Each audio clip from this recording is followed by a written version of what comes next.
Hello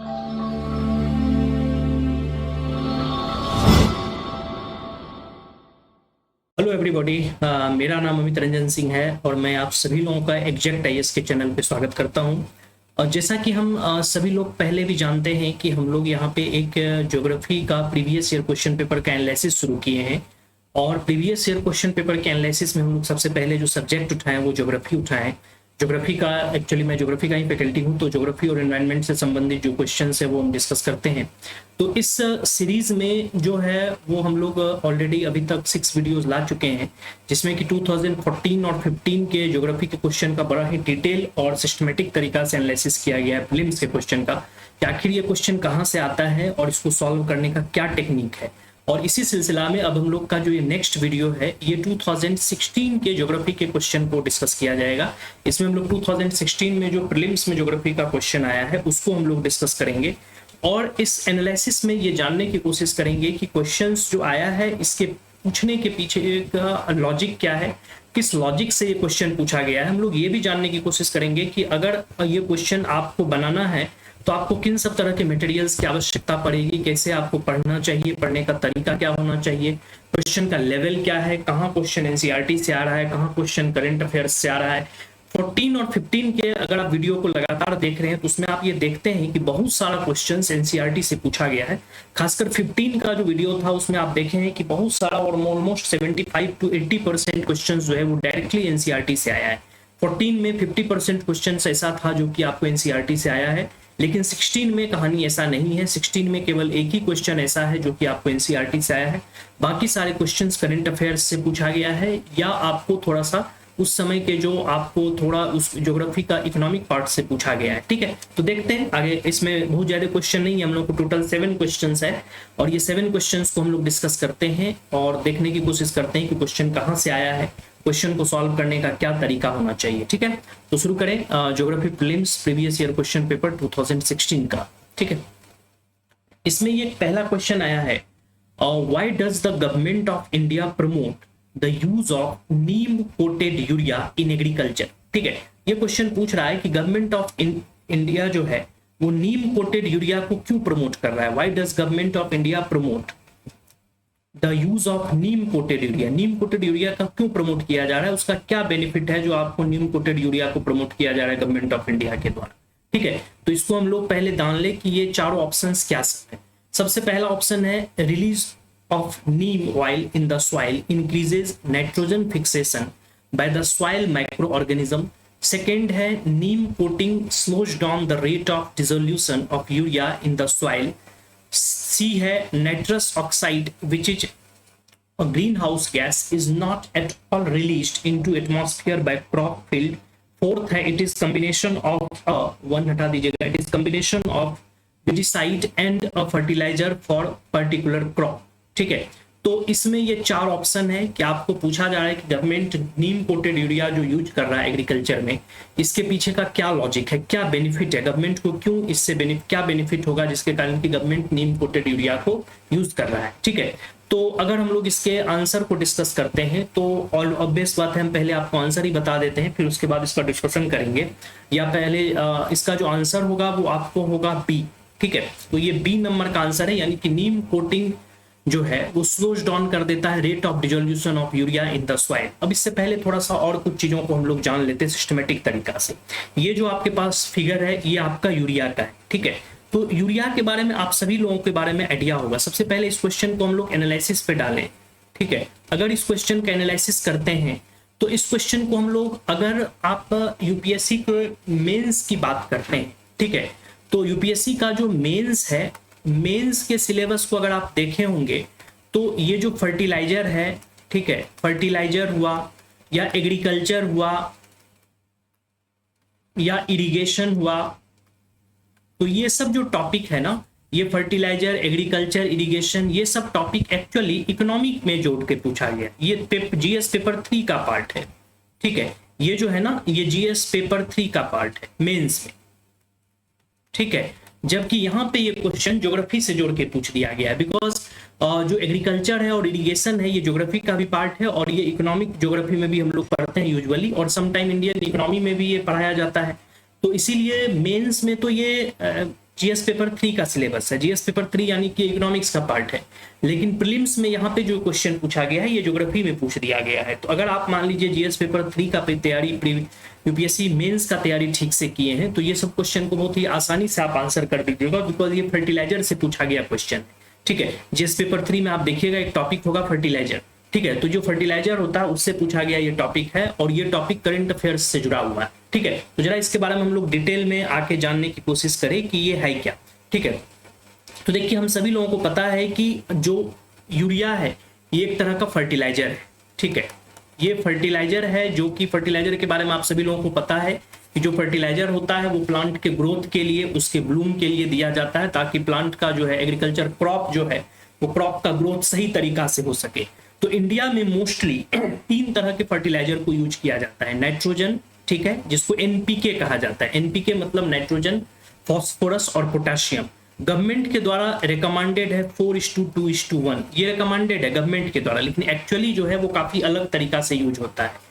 तो एक तो एक्चुअली इंडिया के सॉइल में नाइट्रोजन, फॉस्फोरस और पोटेशियम की एक्चुअली बहुत ज्यादा कमी होती है, तो फर्टिलाइजर के द्वारा ये कमी को पूरा किया जाता है। सॉइल में उस सब तरह के न्यूट्रिएंट्स की कमी को पूरा किया जाता है, जिस कमी को पूरा करने के बाद की क्रॉप का जो ग्रोथ होता है वो बहुत ही अच्छा तरीका से होता है। ठीक है, तो इसी तरह से हम लोग फर्टिलाइजर को थोड़ा डिस्कशन के रूप में जानते हैं कि फर्टिलाइजर प्रोवाइड 3 प्राइमरी न्यूट्रिएंट्स। ये 3 प्राइमरी न्यूट्रिएंट्स को प्रोवाइड करता है। First is nitrogen, second is phosphorus and third is potassium. हालांकि इसके अलावा और भी तरह के न्यूट्रिएंट्स को प्रोवाइड किया जाता है, लेकिन ये मेजर 3 प्राइमरी है। जिसमें नाइट्रोजन का क्या काम है, नाइट्रोजन वाला फर्टिलाइजर अगर आप डालिएगा तो ये वेजिटेटिव ग्रोथ को बढ़ावा देता है, यानी कि क्रॉप इससे ग्रो करता है, बढ़ता है, इसका साइज बड़ा होता है, क्रॉप जो है पूरी तरह से फलता है। ठीक है, फॉस्फोरस का काम है ये रूट्स को मजबूत करता है क्रॉप के, और साथ ही साथ उसका फ्लावरिंग के लिए रिस्पॉन्सिबल है। पोटेशियम का काम है कि अगर कोई पेस्ट अटैक हो जाए, यानी कि प्लांट पे किसी भी तरह का पेस्ट का अटैक हो जाए, या मान लीजिए कि इन्वायरमेंट में किसी तरह का चेंज आ जाए, तो प्लांट को रेजिलिएंट बनाता है कि वो इन्वायरमेंटल चेंज को टॉलरेट कर सके, उसको झेल सके। ठीक है, तो इस तरह से फर्टिलाइजर किसी भी प्लांट के ग्रोथ में, किसी भी प्लांट के डेवलपमेंट में बहुत ही इंपॉर्टेंट भूमिका निभाता है। ठीक, अब सवाल उठता है कि फर्टिलाइजर में एक इंपॉर्टेंट फर्टिलाइजर जो इंडिया में सबसे ज्यादा वाइडली यूज्ड होता है वो है यूरिया। ठीक है, यूरिया क्या है? यूरिया एक्चुअली एक फर्टिलाइजर है जिसमें कि मोस्टली नाइट्रोजन होता है। ये सिर्फ आपको नाइट्रोजन प्रोवाइड करता है, यूरिया को फॉस्फोरस और पोटेशियम से किसी भी तरह से कोई लेना देना नहीं है। इसमें ऑलमोस्ट 46% नाइट्रोजन होता है, और ये सॉइल में नाइट्रोजन की कमी को पूरा करता है। ठीक है, तो अगर हम लोग यूरिया के बारे में यहाँ पे थोड़ा सा आपको हम लिख दिए हैं, urea is a white crystalline compound commonly used in synthetic fertiliser in agriculture. When applied to the soil or crops, urea is broken down by enzymes into ammonia. ठीक है, जब इसको सॉइल में दिया जाता है तो सॉइल के बैक्टीरिया के द्वारा इसको अमोनिया में और कार्बन डाइऑक्साइड वगैरह में कन्वर्ट कर दिया जाता है। बाद में यही अमोनिया जो है अमोनियम आयन में कन्वर्ट हो जाता है, और ये अमोनियम आयन जो है ये प्लांट के रूट के द्वारा एब्जॉर्ब किया जाता है, जिससे कि प्लांट का ग्रोथ हो जाता है, प्लांट का डेवलपमेंट होता है। तो यूरिया किसी भी सॉइल में नाइट्रोजन की कमी को पूरा करता है। ठीक है, ये मेन है, और इंडिया में सबसे ज्यादा यूज है यूरिया का। याद रखिए, यूरिया का दोनों तरह का यूज है। यूरिया का एग्रीकल्चरल यूज भी है, यूरिया का नॉन एग्रीकल्चरल यूज भी है। नॉन एग्रीकल्चरल यूज में यूरिया को हम लोग यूज करते हैं प्लास्टिक बनाने में, यूरिया को हम लोग डीजल वगैरह में भी यूज करते हैं, यूरिया को हम लोग गम बनाने में भी यूज करते हैं।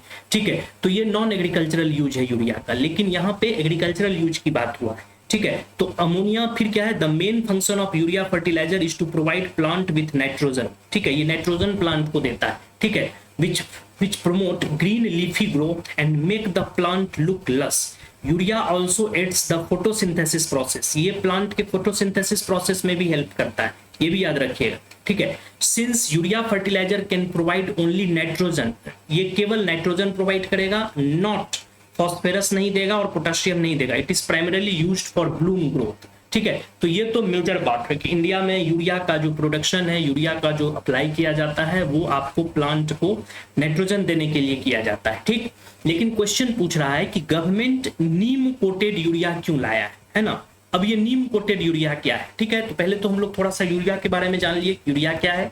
फर्टिलाइजर इंडिया में जो 3 है, 3 प्राइमरी है, नाइट्रोजन, फॉस्फोरस और पोटेशियम, ये क्या है? इसका रेशियो क्या है? 4:2:1 है, गवर्नमेंट के द्वारा रिकमेंडेड, लेकिन ये सेल्डम यूज होता है। एक्चुअली ये काफी बढ़ के यूज होता है, जिसमें नाइट्रोजन का सबसे ज्यादा यूज हो जाता है। क्योंकि नाइट्रोजन वगैरह जो है इंडिया में अवेलेबल हो जाता है। ठीक है, इसके बाद जो है हम लोग जानते हैं कि व्हाट इज नीम ऑयल। तो नीम कोटेड यूरिया क्या है, इसके बारे में हम थोड़ा सा यहाँ पे जान लें। यहाँ पे हम थोड़ा सा आपको बता दिए कि what is Neem coated urea, जिसके बारे में ये क्वेश्चन है।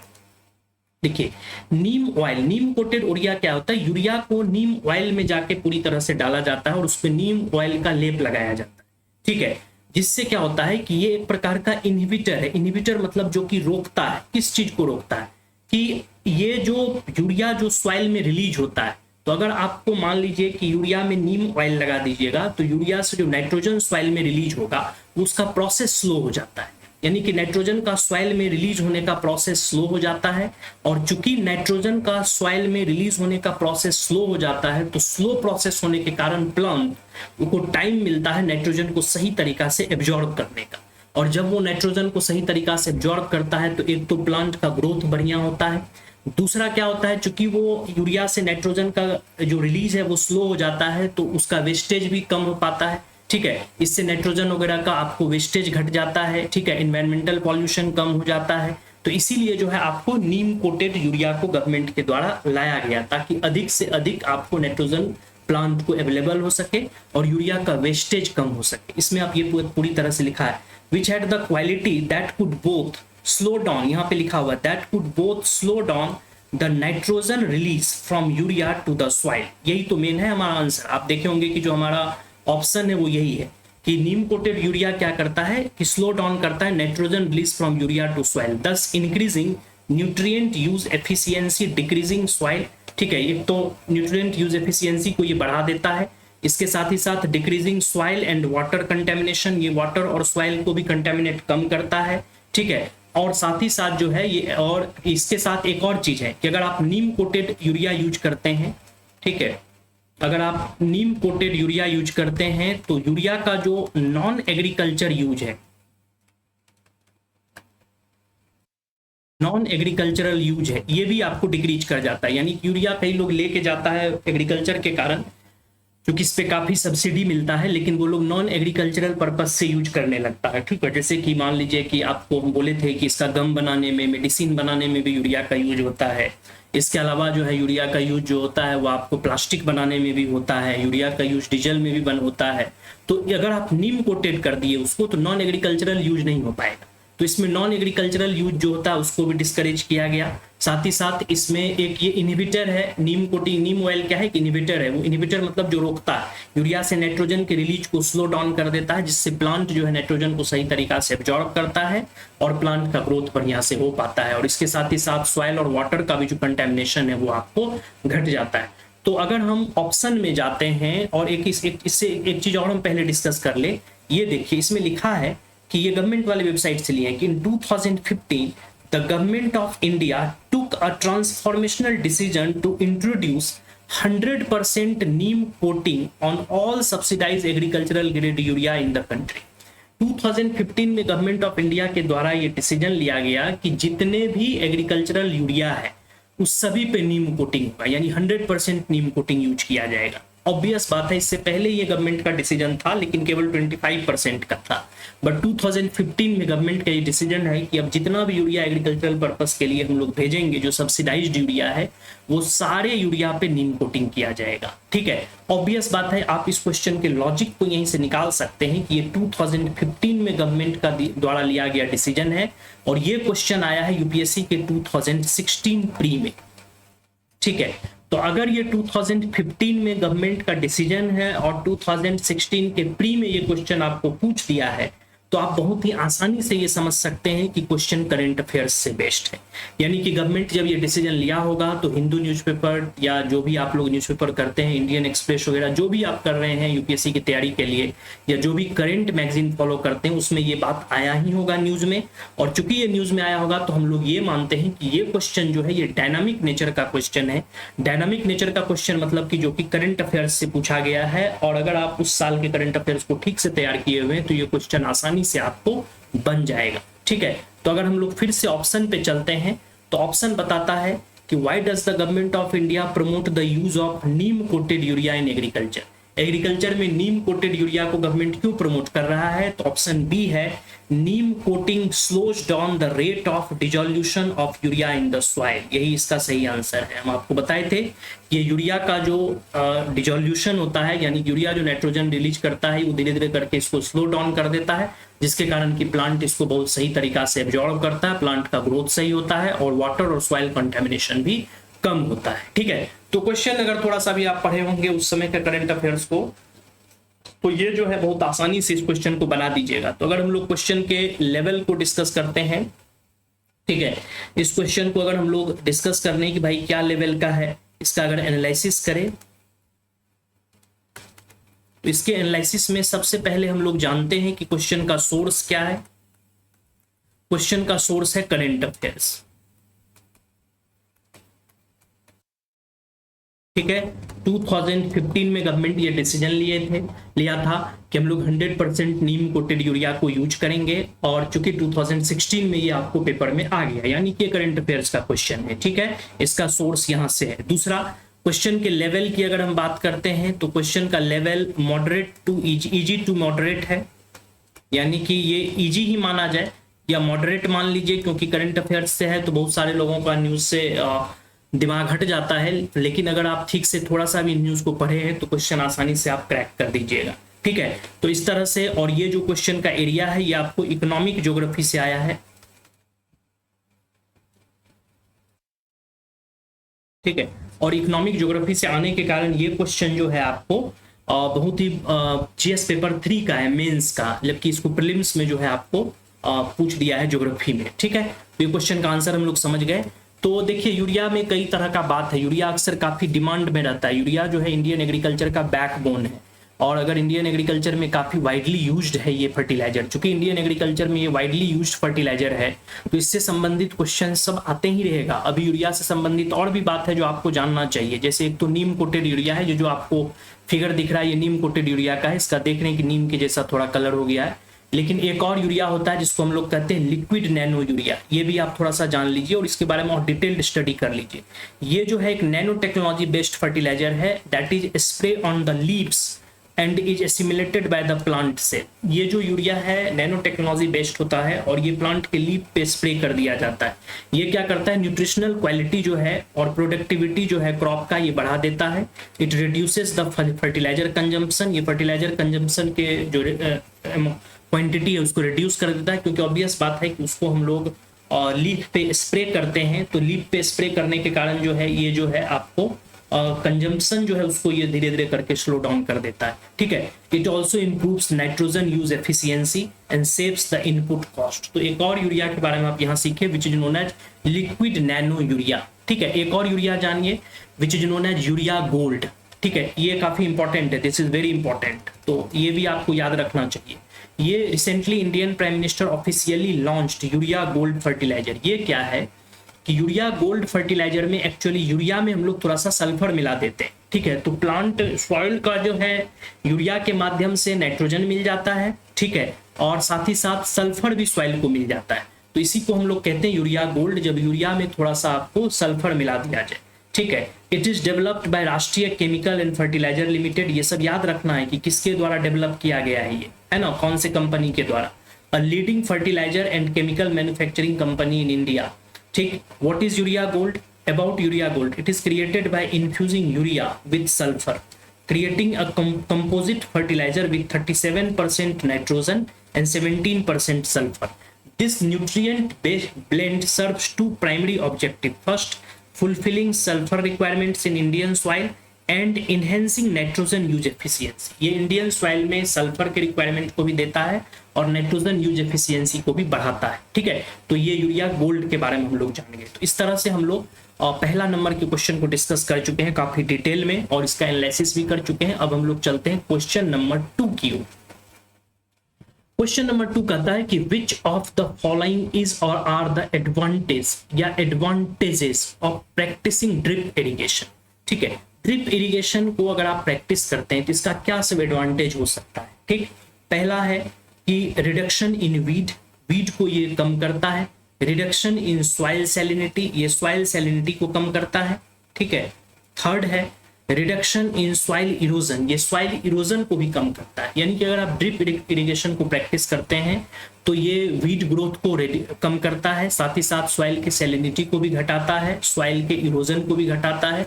ऑप्शन है select the correct answer using the code given below. नीचे के कोड को यूज करके आप सही आंसर को चुनिए। ठीक है, तो अगर इसमें आप सही आंसर को चुनिएगा तो एक्चुअली तो 1 2 3 तीनों होना चाहिए, लेकिन चूंकि इसमें ऑप्शन 1 2 3 नहीं है तो सबसे जो करेक्ट आंसर होगा 1 एंड 3 होगा। यानी इसको जो हम लोग सी के क्वेश्चन को मोस्टली करेक्ट मानेंगे। ठीक है, मोस्टली करेक्ट क्यों होगा? क्योंकि हम लोग देखेंगे कि ड्रिप इरिगेशन के माध्यम से वीड ग्रोथ, वीड मतलब कि जंगली पौधा जो होता है, जैसे कि मान लीजिए कि कोई एग्रीकल्चर का क्रॉप है, ये मान लीजिए कि आपका क्रॉप है एग्रीकल्चर का, लेकिन एग्रीकल्चर के क्रॉप के चारों ओर घास वगैरह जम जाता है। ठीक है, तो ये जो घास वगैरह है ना, ये वीड कहलाता है। वीड मतलब ये जंगली पेड़ पौधा है, इसका आपको कोई भी ये क्रॉप की ग्रोथ को बढ़ने से, क्रॉप की ग्रोथ को रोकता है। क्योंकि अगर अगल बगल मान लीजिए वीड डेवलप कर गया, कोई ऐसा अनवांटेड प्लांट आ गया है जिसको कि आपकी जरूरत नहीं है, तो वो सॉइल के न्यूट्रिशन को कम कर देता है, वाटर को कंज्यूम कर लेता है, जिसके कारण कि एक्चुअल प्लांट को, क्रॉप को जो है, जो क्रॉप की आप ग्रो किए हैं उसको न्यूट्रिशन का डिफिशियंसी हो जाता है, उसको न्यूट्रिशन सही से नहीं मिल जा पाता है। तो वीड का होना आपके क्रॉप की ग्रोथ के लिए खतरनाक है। ठीक है, और वीड काफी हो जाता है अगर आपको अगल बगल पानी काफी है। अगर मान लीजिए आप काफी वाटर डाल दिए हैं तो वीड का ग्रोथ ज्यादा होता है। ठीक है, तो reduction in weed, reduction in soil salinity and reduction in soil erosion, actually तीनों काम करता है ड्रिप इरिगेशन। लेकिन चूंकि ऑप्शन में 1 2 3 नहीं है तो सबसे क्लोज जो आंसर होगा वो हो जाएगा आपको 1 एंड आपको 3। ठीक है, 1 एंड 3 जो है ये आपको सबसे ज्यादा करेक्ट आंसर होगा। अब हम इसको एनालिसिस पे चलते हैं। सबसे पहले हम लोग जानते हैं इरिगेशन सिस्टम को। ठीक है, तो देखिए इरिगेशन जो है, हम आपको पहले बोले थे कि जो इरिगेशन वाला चैप्टर, अगर इरिगेशन की बात करिएगा तो पहला क्वेश्चन जो हम लोगों को आया है वो फर्स्ट क्वेश्चन आया है आपको फर्टिलाइजर से, सेकंड क्वेश्चन आपको पूछ दिया है इरिगेशन से। अगर आप ये जाइएगा तो ये आपको मेंस में जीएस पेपर 3 में मिलेगा। जीएस पेपर 3 के मेंस का ये टॉपिक, यानी ये इकोनॉमिक्स का पार्ट है, लेकिन यहाँ पे इसको ज्योग्राफी से कनेक्ट करके पूछा गया है। ठीक, तो इरिगेशन की बात करिएगा तो इरिगेशन का अर्थ क्या होता है? इरिगेशन को अगर सामान्य भाषा में हम लोग डिफाइन करेंगे तो it is an artificial application of water on the soil. ठीक है, अगर ये सॉइल पे जो है वाटर का एक आर्टिफिशियल एप्लीकेशन है, आर्टिफिशियल एप्लीकेशन है जो कि मैन अपने से करता है, वहां पे सॉइल पे वाटर को अप्लाई करता है ताकि प्लांट या क्रॉप का ग्रोथ सही तरीका से हो सके। तो इरिगेशन कई तरह का होता है, जैसे कि आपको कैनाल इरिगेशन है। ठीक है, इसके अलावा आपको वेल इरिगेशन है, ट्यूबवेल इरिगेशन है। ठीक है, इसके अलावा और भी तरह का है। तो ये सब जो है ना मेजर इरिगेशन जो है कैनाल, वेल, ट्यूबवेल इरिगेशन, ये सब तरह के इरिगेशन एक्चुअली जो है वो कन्वेंशनल मेथड है। ठीक है, कन्वेंशनल मेथड है कि हम लोग अक्सर यहाँ से करते आ रहे हैं और इससे बहुत ज्यादा वेस्ट होता है। लेकिन कुछ होता है जिसको हम लोग कहते हैं माइक्रो इरिगेशन।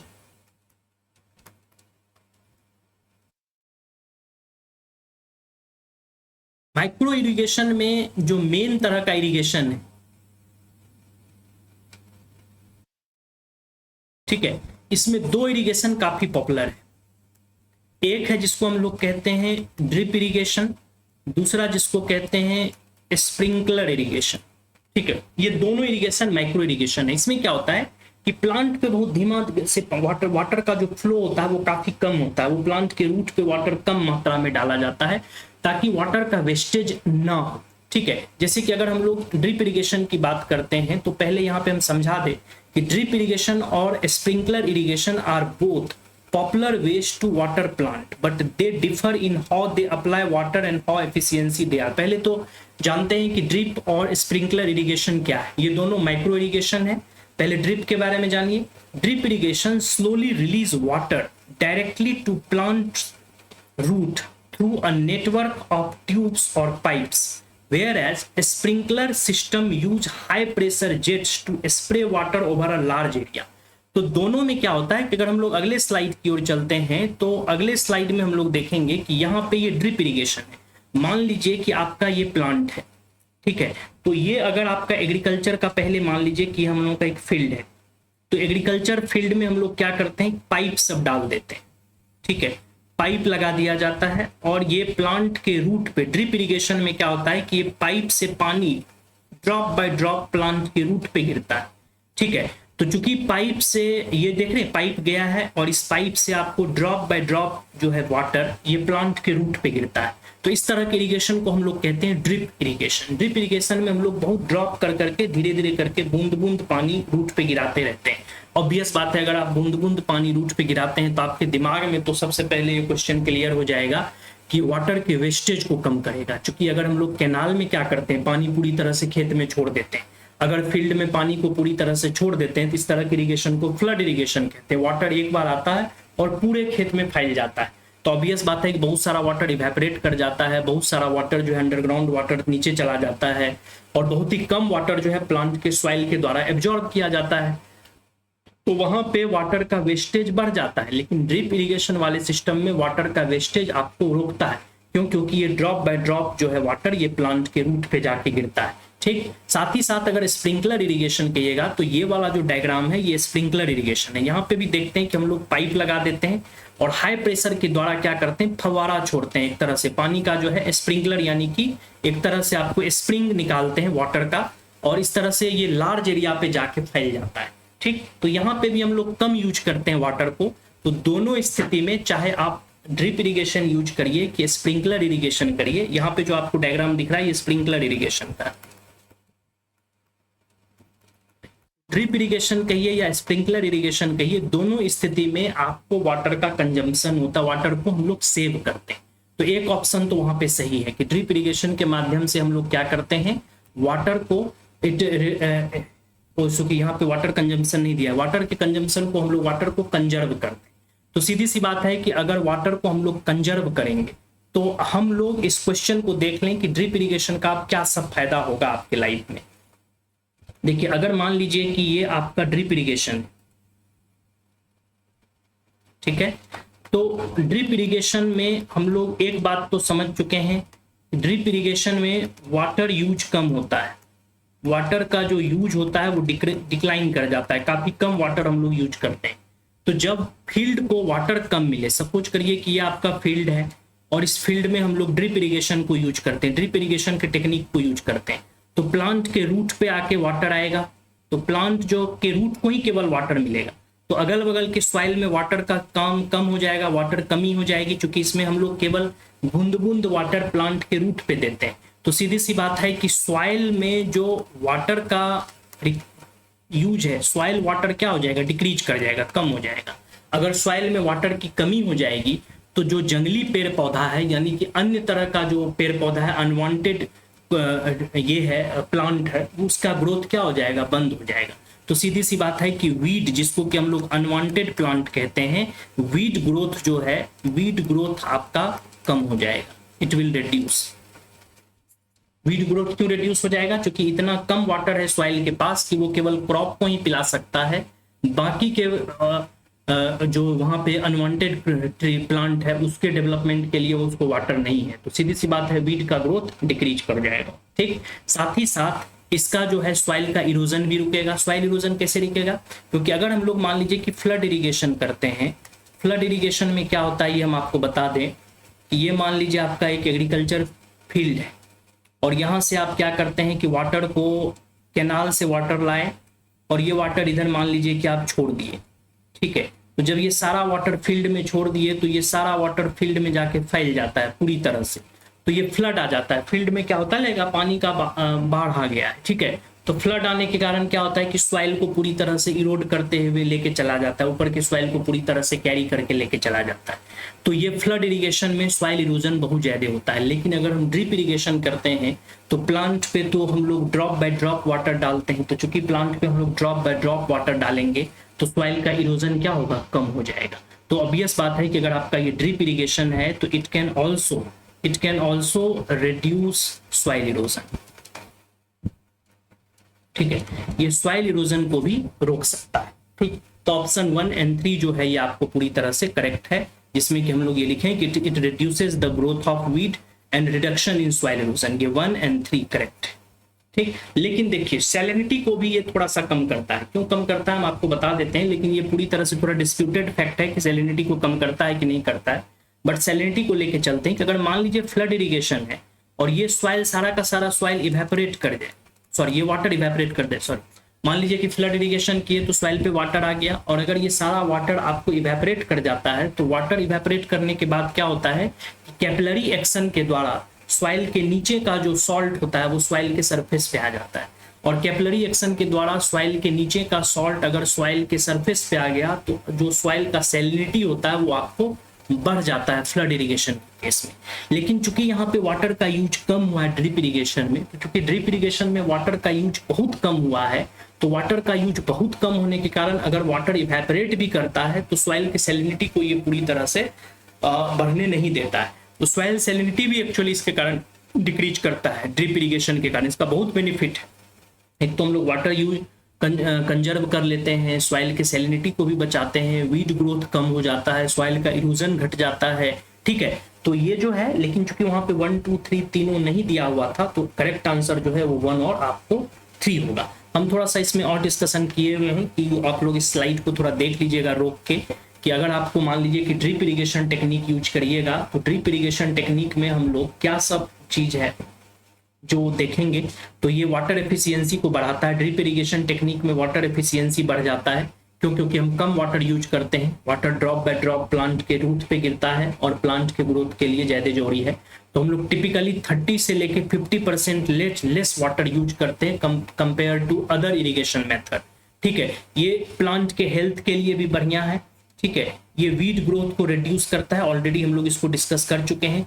ये फर्टिलाइजर एफिशिएंसी को बढ़ाता है, क्योंकि क्या होता है कि अगर आप लोग फ्लड इरिगेशन कर देते हैं तो फ्लड इरिगेशन में सारा का सारा जो यूरिया होता है, फर्टिलाइजर होता है, वो पानी के साथ बह के चला जाता है, ठीक है। लेकिन अगर आप ड्रिप इरिगेशन यूज करते हैं तो फर्टिलाइजर जो है प्लांट के रूट को, फर्टिलाइजर बहता नहीं है उसमें, मतलब ड्रेन अवे नहीं होता है, तो प्लांट के रूट को वाटर मिलने के साथ वहां पे उसका जो फर्टिलाइजर का यूज है वो और अधिक बढ़ जाता है। तो ये फर्टिलाइजर इरिगेशन इफिशियंसी सिस्टम को भी बढ़ावा देता है, ठीक है। ये सॉइल इरोजन को भी कंट्रोल करता है, ये भी हम लोग डिस्कस कर चुके हैं।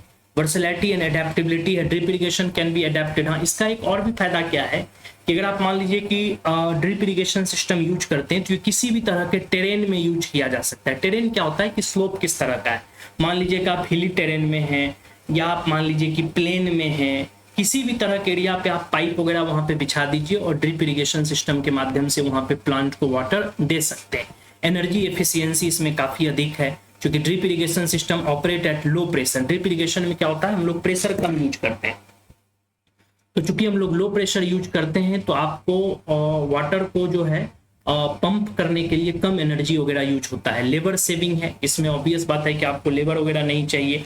तो इस तरह से जो है आपको ड्रिप इरिगेशन का क्या सब बेनिफिट है हम इस दोनों स्लाइड में लिख दिए हैं, लेकिन नेगेटिव ये है कि काफी कॉस्टली, इसको यूज करना इतना आसान नहीं है, ये महंगा काफी होता है, ठीक है। तो ड्रिप इरिगेशन से संबंधित क्वेश्चन को हम लोग डिस्कस किए, ड्रिप इरिगेशन क्या होता है, स्प्रिंकलर इरिगेशन क्या होता है, ये सारी चीजों को हम लोग देखे।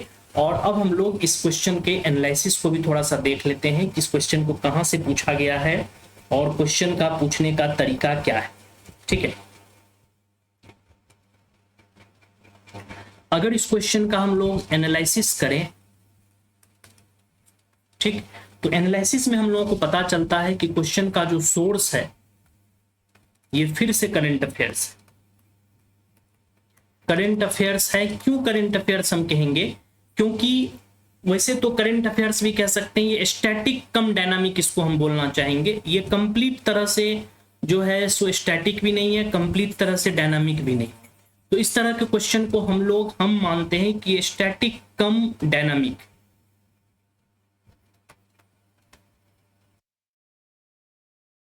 सोर्स की अगर बात करें तो क्वेश्चन को हम लोग कहेंगे कि स्टैटिक कम डायनामिक। स्टैटिक क्यों हम इसको बोलते हैं कि अगर आप इरिगेशन सिस्टम पढ़िएगा जीएस पेपर 3 में मेंस में, तो वो आपको ये मैक्रो इरिगेशन सिस्टम के बारे में आपको बताया ही जाएगा। ये थोड़ा पुराना हो चुका है जब हम लोग ड्रिप इरिगेशन और स्प्रिंकलर इरिगेशन के बारे में सिस्टमेटिक तरीका से पढ़ते हैं। और डायनामिक इसीलिए हम लोग कहते हैं कि आज के डेट में इसको करंट अफेयर्स में काफी गवर्नमेंट प्रमोट कर रहा है कि ड्रिप और जो है सो स्प्रिंकलर इरिगेशन ज्यादा होना चाहिए, ताकि आपको वाटर का जो वाटर जो है उसको ज्यादा कंजर्व किया जाए, सॉइल इरोजन बचाया जा सके। ठीक है। तो मोस्टली ये स्टैटिक पार्ट का ही क्वेश्चन है, ठीक है। और चूंकि आप जब भी इरिगेशन पढ़िएगा तो उसमें आपको ये सब चीज को पढ़ाया जाएगा। और क्वेश्चन के अगर हम लोग लेवल की बात करते हैं तो क्वेश्चन का लेवल जो है ये इजी है, क्योंकि कोई भी व्यक्ति जो ड्रिप इरिगेशन के बारे में थोड़ा सा भी जानता है वो ये सब चीज को आसानी से निकाल सकता है।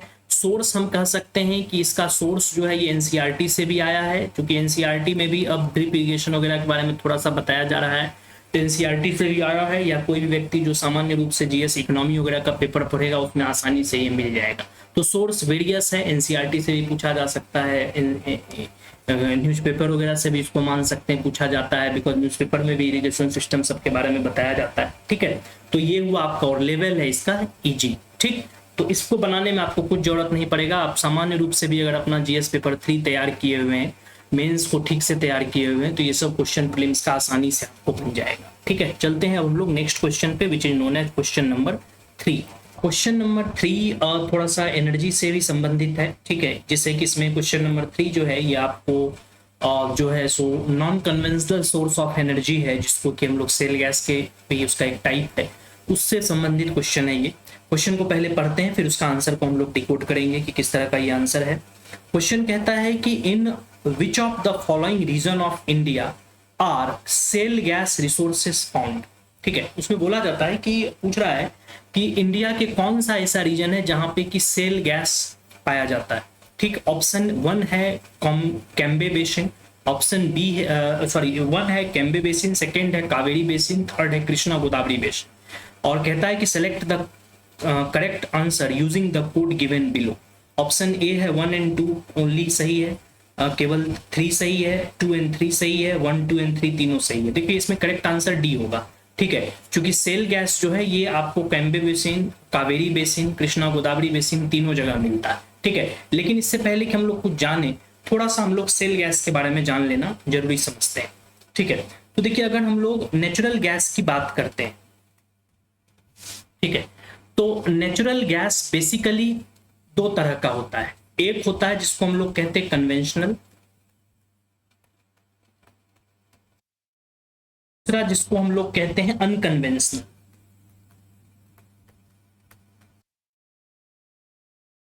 ठीक है। कन्वेंशनल नेचुरल गैस में आपको मेन नेचुरल गैस है, जैसे कि ऑयल और नेचुरल गैस वगैरह फाउंड सब जो है कन्वेंशनल सब में, ये आपको एक्चुअली मेनली जो मिलता है ये आपको सैंडस्टोन में मिलता है या सेडिमेंट्री रॉक्स सब में मिलता है, ये तो आप सभी लोगों को पता ही है। उस तरह के सेडिमेंट्री रॉक्स में मिलता है जिसमें कि पोरोसिटी भी है, ठीक है, एज वेल एज परमिएबिलिटी भी है, ठीक है।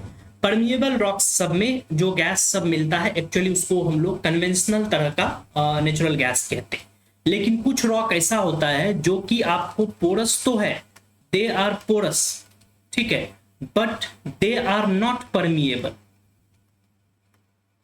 परमिएबिलिटी जो होता है उसका लो होता है, ठीक है।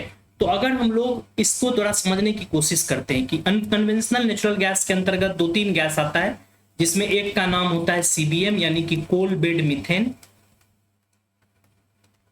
कोल बेड मीथेन आपको कोल के माइंस वगैरह पे जो कोल सीम्स होता है उसके बीच मिलता है कोल बेड मीथेन। दूसरा होता है सेल गैस, ठीक है। और ये सब गैस जो कि आपको अनकन्वेंशनल होता है एक्चुअली उसको कहा जाता है टाइट गैस। इस सब तरह के गैस को टाइट गैस भी कहा जाता है जो अनकन्वेंशनल सोर्स। अब पहले 2 चीज जान लीजिए कि पोरोसिटी और परमिएबिलिटी क्या होता है, ठीक है। तो पोरोसिटी और परमिएबिलिटी जानने के लिए आपको इसे समझिए कि मान लीजिए कि कोई ये रॉक है, ठीक है, और ये रॉक में इस तरह से पोर्स सब है। रॉक 2 रॉक ग्रेन के बीच, रॉक जो है मान लीजिए कोई भी जो रॉक होता है सेडिमेंट्री रॉक होता है, उसमें जो रॉक ग्रेन है उस ग्रेन के बीच छोटा छोटा स्पेस होता है, पोर होता है, ठीक है। मान लीजिए कि यहाँ पे छोटा छोटा स्पेस है, पोर्स है, ठीक है। तो होता क्या है कि ये स्पेस वगैरह जो बना हुआ है ना, इस स्पेस में जाके वाटर जमा हो जाता है। ये जो छोटा छोटा पोर बना हुआ है इस पोर्स में वाटर जमा होता है, तो ये पोरोसिटी हुआ। एक ऐसा रॉक जिसमें कि पोर्स है और पोर होने के कारण उसमें जो छोटा छोटा पोर्स होता है उसमें जाके वाटर, गैस, ऑयल वगैरह ये सब जमा हो जाता है। तो इस तरह के रॉक को हम लोग पोरस रॉक कहते हैं। लेकिन एक रॉक होता है परमिएबिलिटी। परमिएबिलिटी कहा जाता है कि permeability is a measure of the any liquid. किसी भी तरह का रॉक का परमिएबिलिटी ये मेजर करता है कि उसमें लिक्विड कितना आसानी से फ्लो करता है। अब ये तो परमिएबल रॉक किसको कहते हैं? अगर किसी भी रॉक के परमिएबिलिटी को चेक करना है तो मान लीजिए कि ये रॉक है और रॉक्स के बीच यहाँ पे छोटा छोटा पोर्स है, इस पोर में लिक्विड जमा, ठीक है। लेकिन इस डायग्राम के अंतर्गत ये रॉक पर पोरस भी है और परमिएबल भी है। क्यों? क्योंकि हर एक पोर, ये जो पोर सब है, ये सारा पोर एक दूसरे से कनेक्टेड है। ये पोर इससे कनेक्टेड है, ये पोर इससे कनेक्टेड है, ये पोर इससे कनेक्टेड है, सब एक दूसरे से कनेक्टेड है। चूंकि सब एक दूसरे से कनेक्टेड है तो यहाँ पे आप मान लीजिए ड्रिल कर लेते हैं और ड्रिल करके यहाँ से आप इस वाटर को निकालते हैं, या इस ऑयल है, ये मान लीजिए ये ऑयल है या कोई नेचुरल गैस है, इसको आप यहाँ से अगर आप एक्सट्रैक्ट करते हैं, निकालते हैं, तो जैसे आप यहाँ से ऑयल को निकालिएगा तो चूंकि सारा पोर एक दूसरे से कनेक्टेड है, तो केवल अगर आप यहाँ से निकालिएगा तो आसानी से सब जगह से जितना भी गैस है ये निकल के आपको बाहर आ जाएगा, क्योंकि सारा पोर एक पोर दूसरे पोर से कनेक्टेड है। तो चूंकि एक पोर दूसरे पोर से कनेक्टेड है तो जो लिक्विड का फ्लो है या गैस का जो फ्लो है वो बहुत आसानी से एक जगह से दूसरे जगह हो जाएगा। इस तरह के रॉक को हम लोग परमिएबल रॉक कहते हैं। परमिएबल, अगर रॉक परमिएबल है तो लिक्विड एक पोर से दूसरे पोर तक या गैस एक पोर से दूसरे पोर तक आसानी से चला जाएगा, क्योंकि सब आपस में कनेक्टेड रहता है, और आसानी से लिक्विड फ्लो कर जाएगा और फ्लो करके निकल जाएगा, ठीक है। तो अगर आपको एक और डायग्राम में ये हम समझा रहे हैं, इस डायग्राम में 3 तरह का चीज है। इस डायग्राम को अगर आप यहां से देखिएगा तो यहां लिखाता है कि ये नॉन पोरस नॉन परमिएबल है। यहाँ पे जो रॉक है ये रॉक ना ही पोरस है ना ही परमिएबल है, यानी यहाँ पे कहीं भी पोर्स नहीं दिखता, कहीं भी खाली जगह नहीं दिखता है जहाँ पे लिक्विड वगैरह जमा हो सके। तो सीधी सी बात है, इसमें पोर्स नहीं है, ठीक। साथ ही साथ ये परमिएबल भी नहीं है। लेकिन ये वाला जो एरिया है यहाँ से यहाँ तक अगर आप देखिएगा तो ये बोलता है ये पोरस तो है लेकिन परमिएबल नहीं, क्योंकि आप देख रहे हैं कि यहाँ पे पोर है, ये एक पोर बना हुआ है, ये एक दूसरा पोर भी बना हुआ है, यहाँ पे भी लिक्विड जमा है, यहाँ पे भी लिक्विड जमा है, लेकिन ये पोर एक दूसरे से कनेक्टेड नहीं है। इसका अर्थ है कि अगर आप यहाँ से कोई भी चीज को निकालिएगा तो ये वाला लिक्विड तो निकल जाएगा, ये वाला लिक्विड यहीं ट्रैप हो जाएगा, ठीक है। तो सीधी सी बात है, यहाँ पे रॉक पोरस है लेकिन परमिएबल नहीं, ठीक। तो ये वाला जो एग्जाम्पल है ये पोरोसिटी तो है रॉक में लेकिन परमिएबिलिटी नहीं है। लेकिन जो थर्ड वाला डायग्राम है ना, ये जो थर्ड है, इसमें आप देखिए पोर्स भी है और परमिएबल भी है। तो ये रॉक पोरस भी है और परमिएबल भी है, क्योंकि देख रहे हैं कि रॉक में ये खाली जगह है, इस खाली जगह पे लिक्विड जमा हो गया है और ये सारा लिक्विड एक दूसरे से कनेक्टेड है। अब सपोज करिए कि आप यहाँ पे एक ड्रिल कर दिए, यहाँ पे अगर आप ड्रिल करके वाटर को निकालते हैं तो ये सारा वाटर सब जगह से प्रेशर लगा के निकल के आ जाएगा और निकल के बाहर आ जाएगा। तो इस तरह के रॉक को हम लोग परमिएबल रॉक कहते हैं, जिससे बहुत आसानी से लिक्विड और गैस को आप एक्सट्रैक्ट करके लेते हैं। परमिएबिलिटी एक मेजर है जो ये शो करता है कि किसी भी रॉक में लिक्विड और ऑयल कितना आसानी से फ्लो कर सकता है एक जगह से दूसरे जगह तक, ठीक है। अगर रॉक परमिएबल है और उसमें गैस फंस गया है, उसमें अगर आपको ऑयल मिल रहा है तो उस तरह के ऑयल को एक्सट्रैक्ट करना आसान है, ठीक है। और इस तरह के ऑयल को हम लोग नेचुरल ऑयल कहते हैं, यानी कि कन्वेंशनल गैस कहते हैं, कन्वेंशनल ऑयल कहते हैं। कन्वेंशनल ऑयल और कन्वेंशनल गैस हमेशा परमिएबल और पोरस रॉक में मिलता है, जहां से कि आपको खींचना, उसको विड्रॉ करना, उसको निकालना रिलेटिवली बहुत ही आसान काम है। लेकिन जो आपको नॉन कन्वेंशनल है, जैसा कि हम आपको इसमें बता रहे हैं, जो आपको अनकन्वेंशनल नेचुरल गैस वो उस तरह के रॉक में होता है जहां पे रॉक का पोरस तो है लेकिन परमिएबिलिटी नहीं होता है। उस तरह के रॉक में परमिएबिलिटी की कमी होती है, नो परमिएबिलिटी। तो अगर रॉक पोरस है और परमिएबल नहीं है तो उस तरह के गैस को निकालना बहुत ही मुश्किल हो जाता है, ठीक है। और उस तरह के गैस जो कि नॉन परमिएबल रॉक में छिपा हुआ है, ये सारे गैस को हम लोग अनकन्वेंशनल नेचुरल गैस कहते हैं। और इसमें 2 गैस काफी आजकल न्यूज में रहता है, उसमें एक है कोल बेड मीथेन और दूसरा है आपको सेल गैस, ठीक है। एक और एग्जांपल से इसको समझने की कोशिश करिए। देखिए यहाँ पे सेल गैस का यहाँ पे टाइट गैस है, सेल गैस को निकालने का टेक्निक काफी डिफिकल्ट है। ये है आपको कन्वेंशनल गैस।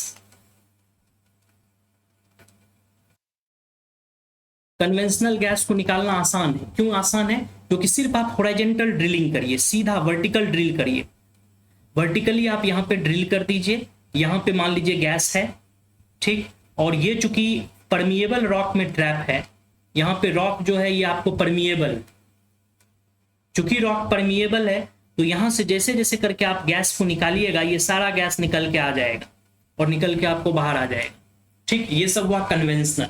लेकिन अगर ये सेल गैस है या कोल बेड मीथेन है तो ये इस तरह के रॉक में फंस जाता है जो रॉक की आपको परमिएबल नहीं होता है, और इस तरह के गैस को निकालना काफी डिफिकल्ट हो जाता है, क्योंकि ये हॉरिजॉन्टल ड्रिलिंग मांगता है। हॉरिजॉन्टल ड्रिलिंग किसको कहते हैं? देखिए ये आपका सरफेस है, यहाँ पे आप प्लांट लगाए हैं गैस एक्सट्रैक्ट करने का। सबसे पहले तो कई किलोमीटर, कई मीटर अंदर आप एक पहले वर्टिकली ड्रिल करते हैं। तो एक तो पहले आप चीजों को वर्टिकल ड्रिल करते हैं, नीचे भेजते हैं, उसके बाद यहाँ पे ऑयल और गैस रिच सेल गैस, और यहाँ पे आप जाते हैं। अब आपको वर्टिकली ड्रिल करने के बाद अब फिर आप हॉरिजॉन्टल ड्रिलिंग करते हैं, और ये इतना गहराई पे जाके हॉरिजॉन्टल ड्रिल करना एक तो बहुत ही difficult task, it is very difficult, ठीक है। पहले तो ये काफी डिफिकल्ट है। इसके बाद इसमें हाइड्रोलिक प्रेशर डालते हैं, यानी कि वाटर से इसमें प्रेशर डालते हैं, बहुत बहुत तेज प्रेशर का वाटर इसमें भेजते हैं। जब बहुत तेज प्रेशर का वाटर भेजते हैं तो वाटर क्या करता है, उस प्रेशर से अंदर के रॉक को तोड़ देता है। जब अंदर का रॉक टूटता है तो इससे गैस निकल के आता है, और ये गैस को आप यहाँ पे ट्रैप कर लेते हैं, ठीक है। तो ये सब जो रॉक गैस है इसको एक्सट्रैक्ट करना काफी डिफिकल्ट है, ठीक है। और एक्सट्रैक्ट करना डिफिकल्ट होता है, जिसके कारण कि इस तरह के गैस को हम लोग अनकन्वेंशनल गैस कहते हैं। और इसमें एक हो गया जिसको कहते हैं कोल बेड मीथेन, ये भी हॉरिजॉन्टल ड्रिलिंग मांगता है। और दूसरा होता है आपको सेल गैस, ठीक है। सेल गैस भी उसका एक पावर है, सेल गैस, ठीक है।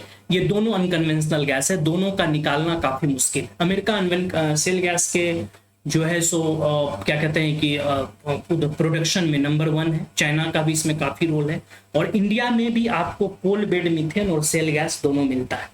तो आपको पूछता है कि इंडिया में कोल बेड मीथेन, या तो उसका कोल बेड मीथेन का तो यहाँ पे हम लोग चर्चा नहीं करेंगे, सेल गैस की चर्चा कर रहे हैं कि सेल गैस इंडिया में कहाँ कहाँ मिलता है। तो सेल गैस इंडिया में कहाँ कहाँ मिलता है, अगर इस डायग्राम को देखिएगा तो इससे आपको पता चलेगा कि सेल गैस मिलने का इंडिया में सबसे बड़ा रीजन है गंगेटिक बेसिन, जो गंगा बेसन है, ठीक है। स्पेशली जो मिडिल और लोअर गंगा बेसन है वहां पे काफी इसका रिजर्व है। इसके अलावा इसका जो है सो आपको वेस्ट बंगाल का जो आपको ये है क्या कहते हैं कि दामोदर वैली वगैरह का एरिया होता है, ठीक है। वेस्ट बंगाल वगैरह के एरिया में इस सब तरह में इस रीजन में है। तीसरा आपको कृष्णा गोदावरी बेसिन में, कावेरी बेसिन में, काम्बे बेसिन में, ये सभी जगह सेल गैस का इंडिया में काफी रिजर्व है, ठीक। तो आपका ऑप्शन अगर पूछता है कि सेल गैस कहाँ मिलता है तो आप देख रहे हैं कि ये कृष्णा गोदावरी बेसिन, जिसको कि हम लोग केजी बेसिन कहते हैं, केजी बेसिन में भी सेल गैस मिल रहा है, कावेरी बेसिन में मिल रहा है, ठीक है, कॉम्बे बेसिन में मिल रहा है। तो अगर ऑप्शन की ओर चलते हैं तो ऑप्शन क्या सब है, कॉम्बे बेसिन सही है, वहां पे सेल गैस मिल रहा है, कावेरी बेसिन में मिल रहा है, कृष्णा गोदावरी बेसिन में। इस नियम से हमारा ऑप्शन डी जो है ये पूरी तरह से करेक्ट है, ठीक है। तो चलो जरा इसको लेके थोड़ा सा और आगे जान लेते हैं कि सेल गैस का जो ये क्वेश्चन आया है, ये क्वेश्चन किस लेवल का, ठीक है। तो अगर हम लोग क्वेश्चन के लेवल की बात करते हैं, इस क्वेश्चन का एनालिसिस कर ले, ठीक है। तो इस क्वेश्चन का सोर्स क्या है,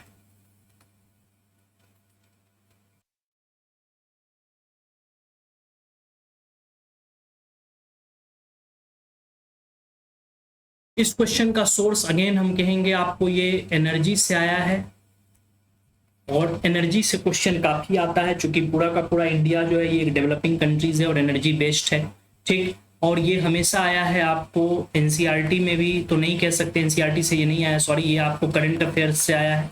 करंट अफेयर्स से क्यों आया है, बिकॉज न्यूज़पेपर वगैरह में सेल गैस वगैरह या कोल बेड मीथेन वगैरह के बारे में चर्चा होते रहता है, ठीक है। तो जब भी आप एनर्जी पढ़िएगा तो एनर्जी सेक्शन में आप जब ऑयल और नेचुरल गैस वगैरह पढ़िएगा तो उसमें ये सेल गैस और ये सब तरह की चीजों के बारे में आपको पढ़ाया जाएगा, ठीक। क्वेश्चन का जो लेवल है, लेवल हम अगेन कहेंगे कि इजी है। इजी क्यों है, क्योंकि सेल गैस कहाँ मिलता है और किस किस रीजन में पाया जाता है, ये यूजुअली न्यूज़पेपर में अक्सर आते रहता है, और बुक्स वगैरह में भी जो ट्रेडिशनल गाइड बुक्स है उस सब में आपको दिया जाता है, ठीक है। तो कोई भी अगर मान लीजिए आप ज्योग्राफी का मेंस को सही तरीका से तैयार किए, जीएस मेंस, तो उसमें आपको ये सब आसानी से मिल जाएगा। क्योंकि जीएस पेपर के मेंस वाले सिलेबस में ये सब चीज आसानी से दिया हुआ है कि सेल गैस का क्या है, कोल बेड मीथेन कहाँ मिलता है, क्या इसका बेनिफिट है, क्या इंडिया को किस तरह के गैस की ओर जाना चाहिए। तो ये सारा चीज जो है हम मानते हैं कि अगर कोई लड़का एक सिंसियर स्टूडेंट है जो यूपीएससी की तैयारी करता है, तो यूपीएससी की तैयारी करने के दौरान अगर वो मेंस की तैयारी सही तरीका से किया है तो ये सब प्रीलिम्स का क्वेश्चन आसानी से उसको बन जाएगा। ठीक है, चलिए क्वेश्चन नंबर 3 फिनिश्ड हुआ है। अब हम लोग क्वेश्चन नंबर 4 के बारे में जानते हैं। क्वेश्चन नंबर 4 कहता है, इन India the steel production industry requires the import of. ये एक बार और पूछा गया है इसमें, यहाँ पे in India the steel production industry requires the import of saltpetre, rock phosphate, coking coal, all of the above. ठीक, सही आंसर होगा सी। अगर आपको मान लीजिए इंडिया में, इसका करेक्ट आंसर जो है ये सी है। पूछा गया है कि भारत में स्टील प्रोडक्शन किस चीज का इंपोर्ट करता है। तो देखिए आयरन एंड स्टील इंडस्ट्री जो है, अगर हम इसको इस क्वेश्चन की बात करेंगे तो ये question iron and steel industry से आया है।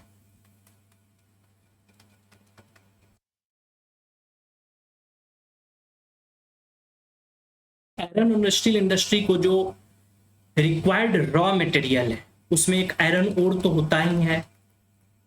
ठीक है, आयरन ओर के बाद जो दूसरा सबसे इंपॉर्टेंट रिक्वायर्ड रॉ मटेरियल होता है वो है कोक। ठीक है, कोक किसको करते हैं, एक्चुअली ये जो कोल है, कोल आप सभी लोगों को पता है कि कई तरह का कोल होता है जिसमें पीट होता है।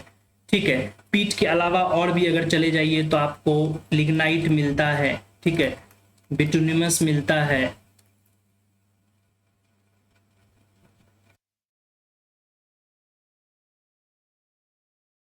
फिर उसके बाद एंथ्रेसाइट मिलता है। ये कई तरह का कोल है जिसके बारे में आप सब लोग जानते हैं, है ना। लेकिन इसमें जैसे जैसे आप पीट से आप एंथ्रेसाइट की ओर जाते हैं, कार्बन कंटेंट जो होता है वो आपको बढ़ते चला जाता है, कार्बन कंटेंट इंक्रीज करते चले जाता है। ठीक है, सबसे कम कार्बन कंटेंट पीट में होता है, सबसे अधिक जो होता है वो आपको एंथ्रेसाइट में होता है। ठीक है, तो ये तो बेसिक बात है जो आप सभी लोगों को पता होगा। तो अब क्या है कि कोक क्या है, कोक को कहा ही जाता है मेटलर्जिकल कोल। ठीक है, या एक ऐसा कोल जो आयरन एंड स्टील इंडस्ट्री को चाहिए। ये एक आर्टिफिशियली बनाया गया कोल होता है। जब बिटुमिनस कोल को हम लोग बिना एयर का, उसमें एयर हटा देते हैं और उसको बहुत हाई टेम्परेचर पे वार्म करते हैं, तो जब उसको बहुत हाई टेम्परेचर पे हीट किया जाता है ना बिटुमिनस कोल को, विदाउट एयर, मतलब जहां पे एयर की नहीं हो, तो अगर वहां पे उसको बहुत हाई टेम्परेचर पे अगर हीट करोगे तो उसका क्या होता है कि कार्बन कंटेंट धीरे धीरे करके बढ़ जाता है। और अगर उसका कार्बन कंटेंट 90% से ऊपर हो गया तो इस तरह की चीज को हम लोग एक्चुअली कोक कहते हैं, जिसको जलाने से एनर्जी बहुत ज्यादा देता है। क्योंकि जलता तो अगर कार्बन कंटेंट अधिक है तो एनर्जी भी बहुत ज्यादा यूज होगा। ठीक है, बहुत ज्यादा आपको एनर्जी मिलेगा उसको जलाने के बाद। तो इस तरह के चीज को कोक कहते हैं। और ये आयरन स्टील इंडस्ट्री का सबसे ज्यादा डिमांड में, क्योंकि इंडिया में आपको बहुत ज्यादा कोकिंग कोल का कमी है। कोकिंग कोल इंडिया में साफ नहीं है, ऐसा कोल की कमी है जिसको कि हम लोग कोक में कन्वर्ट करते हैं। तो यूजुअली कोकिंग कोल को हम लोग क्या करते हैं, इंपोर्ट करते हैं, और इसको दूसरे एरिया से इंपोर्ट किया जाता है। जैसे ऑस्ट्रेलिया है वहां से इंपोर्ट करते हैं, इंडोनेशिया भी है, यूएस भी है, यहाँ से बहुत सारे एरिया से जहाँ से कि हम लोग इसको इंपोर्ट करते हैं।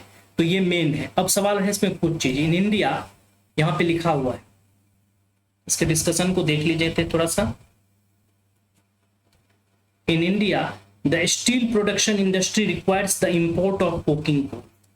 Coking coal is a vital ingredient in the production of steel and used in the process of converting iron ore into iron and then further into steel.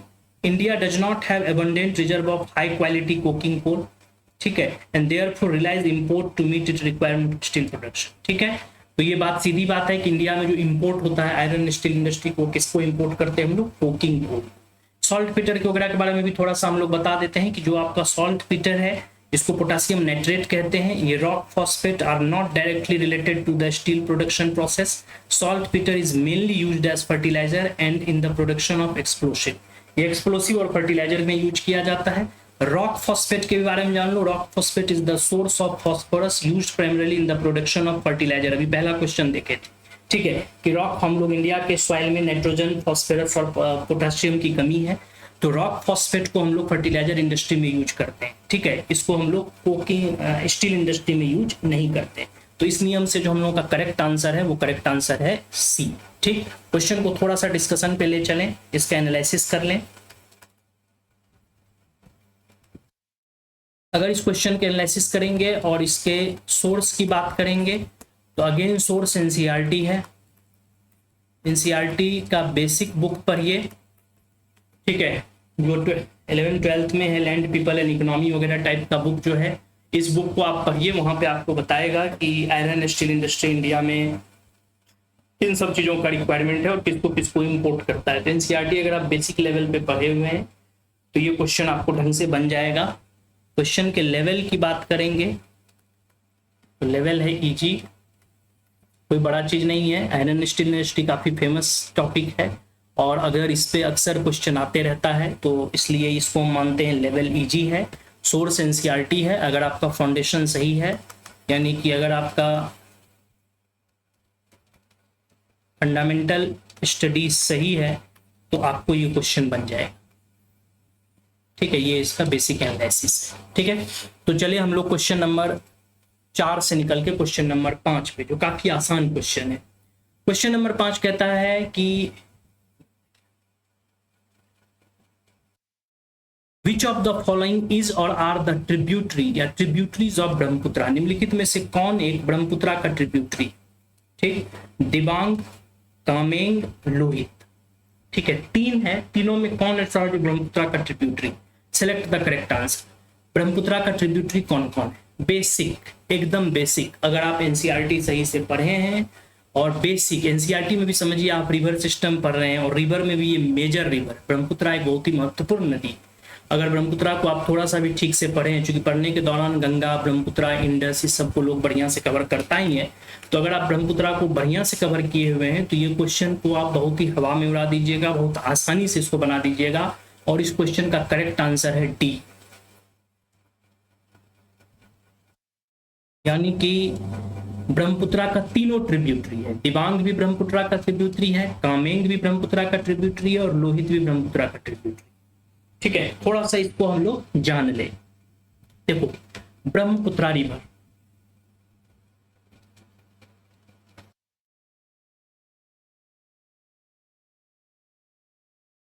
Obvious बात है, बहुत ही माइटी रिवर है, बहुत ही important river है India का भी। और ये जो 3 मेजर हिमालयन रिवर सिस्टम है, लाइक कि इंडस सिस्टम है, गंगा सिस्टम है और ब्रह्मपुत्रा सिस्टम है, इसमें ये ब्रह्मपुत्रा के बारे में है। अगर ब्रह्मपुत्रा रिवर के बारे में थोड़ा सा आप जानकारी लेना चाहते हैं तो इसके बारे में हम थोड़ा सा बता दें कि जो ब्रह्मपुत्रा रिवर है, इसकी उत्पत्ति, इसका जो ओरिजिन है, ये Chemayungdung glacier. This is the place, it is situated in Tibet. Tibet means China. ठीक है, और ये चाइना के तिब्बत वाले क्षेत्र में है, वहां पे चेमायुंग दुंग नामक ग्लेशियर है, जहां पे कि ब्रह्मपुत्रा का आपका ओरिजिन है, उत्पत्ति है। यहां से ब्रह्मपुत्रा स्ट्रेट चलती है आपको वेस्ट से ईस्ट डायरेक्शन की, एकदम स्ट्रेट चलती है फ्लैट सरफेस पे, तिब्बत के प्लेटू पे। और यहाँ पे इसका कई नाम है। एक तो इसका नाम है, तिब्बत में इसका नाम है सांगपो। सांगपो मतलब प्यूरिफायर, जो पवित्र करते। तो ब्रह्मपुत्रा का तिब्बत में नाम सांगपो भी होता है।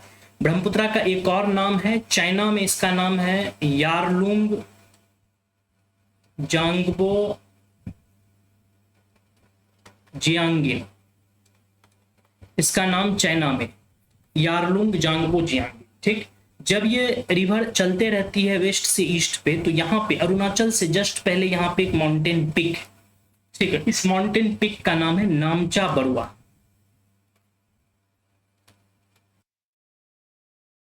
ठीक है, यहाँ पे हिमालय का सिंटेक्सियल बेंट है। हिमालय क्या होता है, यहाँ पे इस तरह से हेयर पिन के जैसे मुड़ जाता है। जैसे ये पूरा का पूरा, आप अगर आप थोड़ा सा इंडियन ज्योग्राफी पढ़े होंगे तो यहाँ पे हिमालय ऐसे जा रहा है और ये हिमालय यहाँ से जहाँ चलेगा और नामचा बरुआ के पास हिमालय एक हेयर पिन के जैसे शार्प बेंड लेता है और इधर मुड़ जाता है। ठीक है, तो ये हिमालय में जो यहाँ पे नामचा बरुआ के पास जो एक शार्प बेंड है ना, ये क्वेश्चन एक बार आ चुका है कि नामचा बरुआ के पास ये ब्रह्मपुत्रा इंडिया की ओर क्यों मुड़ती है, क्योंकि यहाँ पे एक हेयर पिन के जैसा बेंट है हिमालय का। हिमालय यहाँ पे एकदम शार्प टर्न लेती है। शार्प टर्न लेने के कारण ब्रह्मपुत्रा जो है स्लोप के अकॉर्डिंग इंडिया में इंटर कर जाती है। ठीक, तो ये नामचा बरुआ के पास इंडिया की ओर ये मुड़ जाती है और इंडिया पे अरुणाचल प्रदेश के पास एक जगह है जिसका नाम है सदिया। ठीक है, सदिया के वेस्ट में ये इंडिया में इंटर करती है।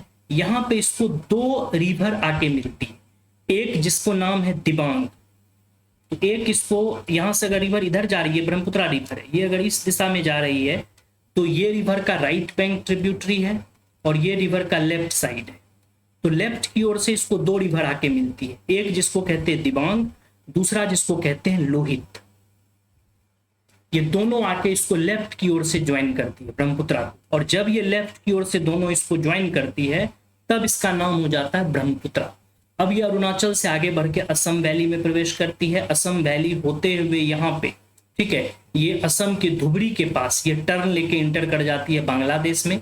बांग्लादेश में ब्रह्मपुत्रा का नाम हो जाता है जमुना, ठीक है, और फिर ये जाके इधर से आने वाली गंगा से मिलती है, ठीक है, जिसको कि बांग्लादेश में पद्मा कहते हैं। तो ये पद्मा और जमुना आपस में मिल जाती है, दोनों का कंबाइंड धारा आगे बढ़ती है, जिसको कि मेघना नामक रिवर, फिर एक इधर त्रिपुरा वगैरह से आती है, ये मेघना नामक रिवर आके इधर आके मिलती है और ये सारा स्ट्रीम आके बे ऑफ बंगाल में विसर्जित हो जाती है। ठीक, तो अगर हम लोग ब्रह्मपुत्रा के ट्रिब्यूटरी को देखें तो दिबांग ब्रह्मपुत्रा की ट्रिब्यूटरी है। ठीक, तो आपसे पूछा जाता है कि ब्रह्मपुत्रा का ट्रिब्यूटरी कौन कौन है, तो दिबांग ब्रह्मपुत्रा का ट्रिब्यूटरी है। ठीक, कामेंग है कि नहीं? ठीक, तो कामेंग की बात करेंगे तो ब्रह्मपुत्रा की ट्रिब्यूटरी कामेंग भी है, एक ये यहाँ पे नहीं दिया हुआ है लेकिन ब्रह्मपुत्रा का ट्रिब्यूटरी कामेंग भी है। ठीक, एक ये भी है, इस डायग्राम में हम लोग नहीं दिखा पाए इसको। तीसरा है लोहित, लोहित भी ब्रह्मपुत्रा का एक ट्रिब्यूटरी है जो यहाँ पे इस डायग्राम में हम लोग दिखा पाए। ठीक है, तो इस तरह से अगर ब्रह्मपुत्रा की ट्रिब्यूटरी को देखिएगा तो दिबांग भी है, कामेंग भी है, लोहित भी है, तीनों ब्रह्मपुत्रा की ट्रिब्यूटरी। तो इस तरह से ये क्वेश्चन की अगर हम लोग एनालिसिस करते हैं तो ये बहुत ही आसान क्वेश्चन है। इस क्वेश्चन को बहुत ही ज्यादा हम लोग डिस्कशन के दौरान नहीं मानेंगे कि ये डिफिकल्ट है, ये बहुत ही सीधा साधा क्वेश्चन यूपीएससी का आया है। और अगर आप ब्रह्मपुत्रा वगैरह के बारे में ठीक से पढ़े, हम ज्यादा नहीं बताएं बिकॉज बेसिक है। तो क्वेश्चन के अगर सोर्स की बात करेंगे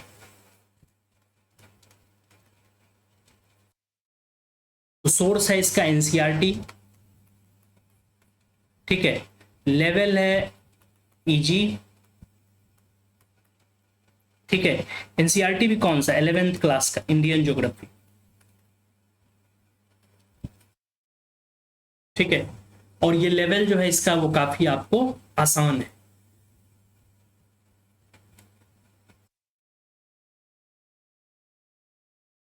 question number 6, with reference to red sanders sometimes seen in the news, consider the following statement।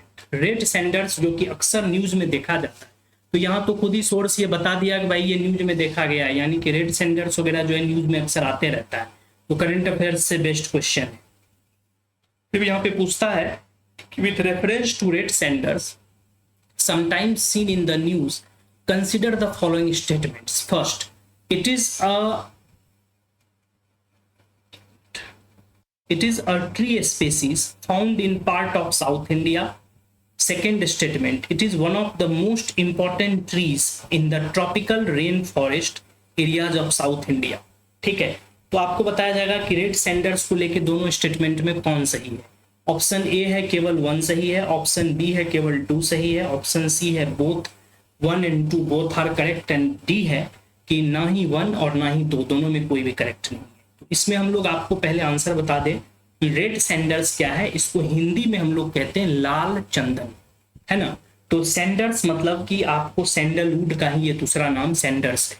तो सैंडलवुड किसको कहते हैं, चंदन की लकड़ी को, और रेड सैंडर क्या है, लाल चंदन, जिसपे की बहुत ही फेमस और काफी हिट मूवी बना पुष्पा। ठीक है, तो जो पुष्पा मूवी बना था वो रेड सैंडर के ही स्मगलिंग पे तो बना हुआ है, लाल चंदन की स्मगलिंग पे तो बना हुआ है। तो ऑब्वियस बात है ये जो है इतना न्यूज में रहता है कि इस पे फिल्म भी बन गया है।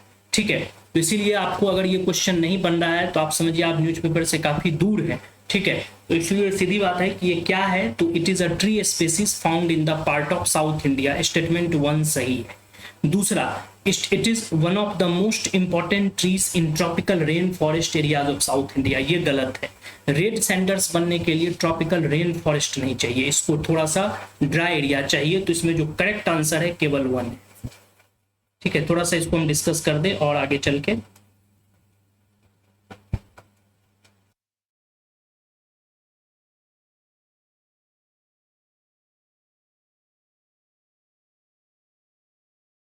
करेक्ट आंसर ए होगा। थोड़ा इसमें हम लिखे हुए हैं, ये जो आपको पिक्चर दिख रहा है ना, ये रेड सैंडर्स का है, ठीक है, लाल चंदन का है, ठीक। और अब इसको बारे में थोड़ा जान लीजिए। Red sanders are tree species, it is known by various name, इसको कई नाम से जाना जाता है, जैसे रेड सॉन्डर्स, रेड सैंडलवुड, रक्त चंदन, कई नाम है इसका, ठीक है। Its biological name is pterocarpus santalinus, ठीक। It is endemic to India, endemic to India, ये केवल इंडिया में मिलता है। ये फिल्म के भी इंट्रोडक्शन में बताया जाता है, शुरुआती टाइम में बताया जाता है कि ये काफी कॉस्टली है, चाइना वगैरह में लोग इसको गिफ्ट देता है, और ये केवल इंडिया में मिलता है। वहीं पे लिखा हुआ है found in the Eastern Ghat, ये कहाँ मिलता है? Eastern Ghat. It is mostly found in Andhra Pradesh, ये आंध्र प्रदेश में ही मेनली मिलता है, ठीक है। तो ईस्टर्न घाट आंध्र प्रदेश यानी कि साउथ इंडिया में मिलने वाला ये है, ठीक। Ideal climate for its growth is dry hot, अगर इसका ग्रोथ है तो इसका जो आइडियल क्लाइमेट होगा वो ड्राई हॉट क्लाइमेट होगा। जबकि वहां पे क्या बोलता है कि ये ग्रो करता है ट्रॉपिकल रेन फॉरेस्ट में। It is not grown in tropical rain forest, it is not grown, यह ट्रॉपिकल रेन फॉरेस्ट में नहीं होता है। इसीलिए याद रखिएगा कि वो जो स्टेटमेंट 2 है वो गलत है। Altitude must be between 150 metre to 900 metre, ठीक है। 150 मीटर से 900 मीटर के बीच एल्टीट्यूड होना चाहिए, और इसके लिए लेटराइट सॉइल और हिल स्लोप चाहिए। तो सीधी सी बात है कि जो लाल चंदन है, लाल चंदन ड्राई हॉट एरिया में है, आंध्र प्रदेश में होता है, ठीक है। और इसके लिए आपको ट्रॉपिकल रेन फॉरेस्ट नहीं चाहिए। तो स्टेटमेंट 2 जो है ये आपका गलत हो गया। It is a tree species found in a part of South India that is in Andhra Pradesh, ठीक। तो केवल स्टेटमेंट 1 है, ठीक। तो ये क्वेश्चन को अगर हम लोग थोड़ा सा इसका बेसिक एनालिसिस कर ले, एनालिसिस में सोर्स क्या है? सोर्स है करंट अफेयर्स। अक्सर बोल ही दिया ये न्यूज में रहता है, तो अगर आप न्यूज पढ़ते रहते हैं तो लाल चंदन वगैरह के बारे में अक्सर न्यूज सुनते रहिएगा, और इसके बारे में थोड़ा सा अगर पता लगाइएगा तो आसान हो जाएगा। लेवल अगर इस क्वेश्चन की कहिएगा तो लेवल हम कहेंगे मॉडरेट है, डिफिकल्ट नहीं है, मॉडरेट है। क्योंकि अगर आप मान लीजिए न्यूज़पेपर में ये थोड़ा सा भी लाल चंदन वगैरह के बारे में एक्टिव है, आपका दिमाग सतर्क है, तो आप पकड़ लीजिएगा कि ये कहाँ है, क्या है, तुरंत क्वेश्चन को बना दीजिएगा, ठीक है। न्यूज़पेपर, बेसिक न्यूज़पेपर अगर आपका सही है, न्यूज़पेपर्स वगैरह अगर आप रेगुलर रीडिंग करते हैं, उसको सिस्टमेटिक तरीका से पढ़ते हैं, उसका नोट्स वगैरह तो बना रहे हैं, तो इस तरह की चीज़ों को आप देखिएगा कि आपको ये आसानी से क्वेश्चन तब आपको बन जाएगा, ठीक। अब चलते हैं क्वेश्चन नंबर 7, लास्ट क्वेश्चन है। इसमें बोलता है consider the following pairs. First है बोधगया, रीजन है बघेलखंड। सेकेंड है खजुराहो, रीजन है बुंदेलखंड। थर्ड है सिरडी, रीजन है विदर्भ। फोर्थ है नासिक, रीजन है मालवा। और फिफ्थ है तिरुपति, रीजन है रायलसीमा। तो आपसे क्वेश्चन पूछा जा रहा है कि ये जो आपको 5 प्लेस दिया गया है, आपको मैच करना है कि इसमें करेक्टली मैच्ड कौन कौन है, जिसका कि रीजन सही तरीका से मैच किया गया है। आंसर की बात करेंगे तो इसमें करेक्ट आंसर सी 2 और 5, ठीक। थोड़ा सा हम लोग देख लेते हैं कि कैसे ये सही है। अगर आप इस डायग्राम को देखते हैं तो यहाँ पे है आपका बोधगया, ठीक है। बोधगया को किससे मिलाया गया है? बघेलखंड से, ठीक। तो देखिए अगले डायग्राम में बघेलखंड कहाँ है? बोधगया इधर है, ठीक है, यानी बिहार में है, और बघेलखंड प्लेटू आपको एमपी यूपी के पास है। तो ये थोड़ा सा मैचिंग नहीं हो, बोधगया और बघेलखंड प्लेटू एक दूसरे से दूर है, तो ये मैचिंग में नहीं आया, ठीक। दूसरा चलते हैं हम लोग। दूसरा है आपको खजुराहो, खजुराहो यहाँ है एमपी और यूपी के पास, ठीक है। तो इस जगह एमपी और यूपी के पास, वैसे तो खजुराहो आपको पता है कि जो बोधगया है इसके बारे में आप सभी लोगों को पता होगा कि ये एक बहुत ही फेमस टूरिस्ट प्लेस है, और बहुत ही फेमस रिलीजियस प्लेस भी है, जो बौद्ध धर्म से जुड़ा हुआ है। चूंकि यहीं पे भगवान बुद्ध को जो है वो ज्ञान की प्राप्ति हुई थी, उनको जो है ज्ञान मिला था, उनको निर्माण प्राप्त हुआ था। तो बोधगया जो है ये एक बौद्ध धर्म के लिए काफी इंपॉर्टेंट प्लेस है, जो कि बिहार में है। और जो खजुराहो है ये आपको टेम्पल के लिए जाना जाता है, जो हिंदू और जैन टेम्पल का यहाँ पे बहुत सारा एक ग्रुप ऑफ टेम्पल है, जो हिंदू और जैन टेम्पल सब है यहाँ पे, और जिसका आर्किटेक्चर जो है वो काफी इंपॉर्टेंट है, जो आर्ट एंड कल्चर में आप पढ़िएगा।